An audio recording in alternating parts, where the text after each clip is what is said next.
Untuk patofisiologi vision loss pada diabetic retinopathy itu adalah karena diabetic macular edem atau edema pada makula retina. Nah, untuk masuk ke patofisiologi diabetic macular edem sendiri, kita harus tahu komponen apa yang dapat menyebabkan edema di sana. Nah, jadi untuk edema di sana itu oleh karena kebocoran BRB atau BRB blood retinal barrier. Blood retinal barrier ini merupakan komponen yang mengatur aliran molekul pada retina, entah dia menutrisi atau menyerap racun yang ada di sana. BRB ini dibagi jadi dua, ada yang inner BRB sama outer BRB. Yang inner BRB ini masuk ke dalam retina melalui nervus opticus. Nah, terus nanti bercabang di sekitarnya, kecuali pada fotoreseptor. Pada sel batang dan sel kerucut dia nggak ada ini BRB. Nah, buat yang outer BRB ini ada di antara choroid sini sama Purkinje membrane gitu. Nah, untuk gangguan integritas dari BRB tadi itu dapat menyebabkan kebocoran BRB. Untuk kebocoran yang cairannya ada di sini, di antara, pokoknya ada di bawah internal limiting membrane-nya retina, itu namanya intra retinal fluid. Nah, kalau yang ada di sini di antara retinal pigment epithelium sama lapisan sel batang dan sel kerucut, ini namanya subretinal fluid. Nah, kemudian patofisiologi dari diabetic macular edem atau penyebab vision loss pada diabetic retinopathy itu bisa melalui 3 jalur.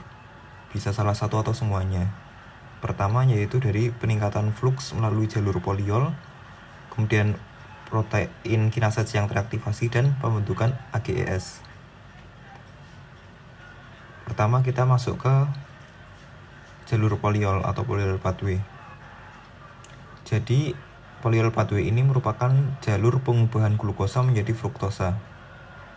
Pengubahan glukosa menjadi fruktosa ini terjadi ketika glukosa dalam tubuh terlalu tinggi.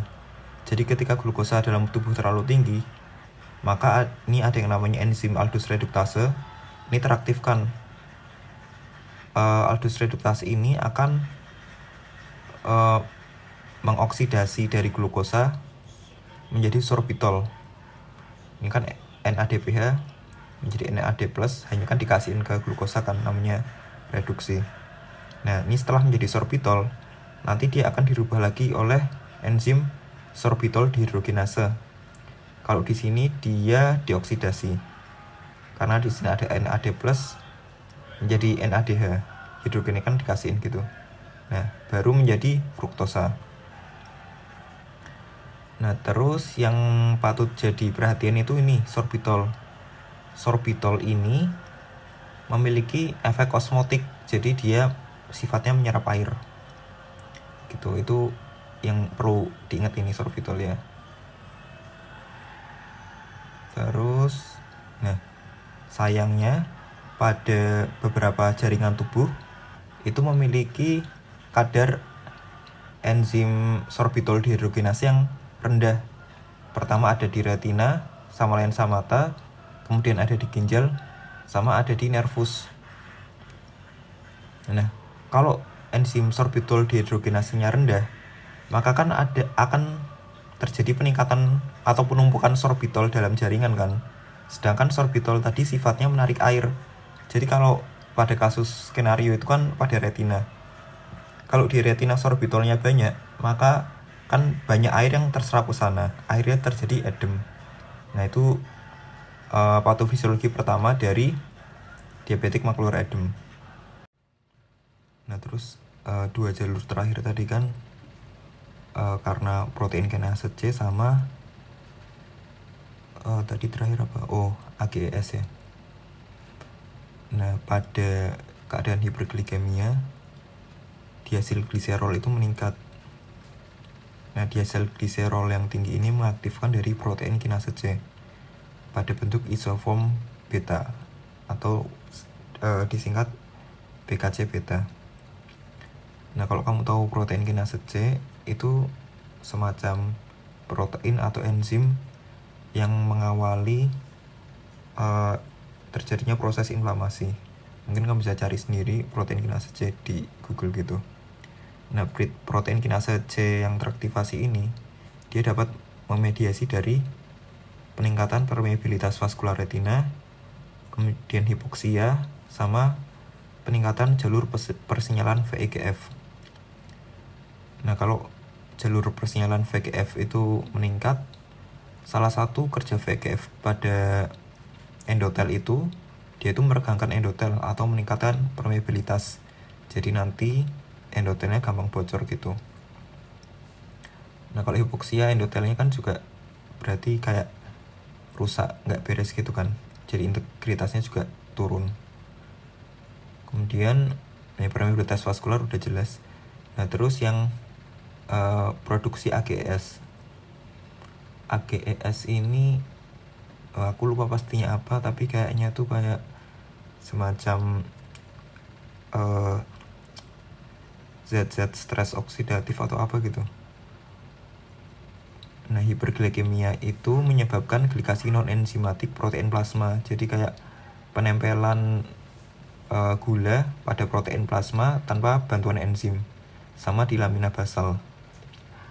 Jadi protein plasmanya ketempelan gula, sama lamina basal dari pembuluh darah itu ketempelan gula. Posisi lamina basal itu di bawahnya endotel. Nah, penempelan gula pada protein plasma dan lamina basal itu mengarah pada produksi AGES. Akumulasi AGES di vitreous atau vitreous humor itu menyebabkan cross-linking kolagen yang mengarah pada perlekatan vitreoretinal abnormal. Di humor vitreous kan di sana isinya kolagen sama hyaluronat kalau nggak salah. Bentar, aku tadi nyari gambarnya. Nah, kan di sini jadi cairan vitreous ada kolagen, ada hyaluronat. Nah, kalau kolagen itu ditempeli AGS, maka dapat menyebabkan cross-linking. Sedangkan kolagen tadi kan nempel pada retina kan.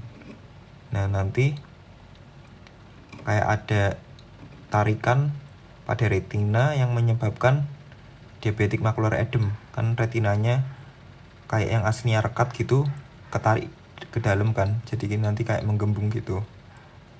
Nah, terus AGES ini juga bisa menempel pada sel Muller pada reseptornya, yang menyebabkan upregulasi dari nuklear faktor kappa B atau NF-κB. Kamu bisa cari. NF-κB ini juga semacam protein yang mengawali semua proses inflamasi. Nah, NF-κB nuklear faktor kappa beta itu yang teraktivasi itu bisa meningkatkan sitokin inflamasi sama VEGF. Nah, akhirnya fungsi BRB itu dapat dipengaruhi sama AGE tadi. Gitu sih.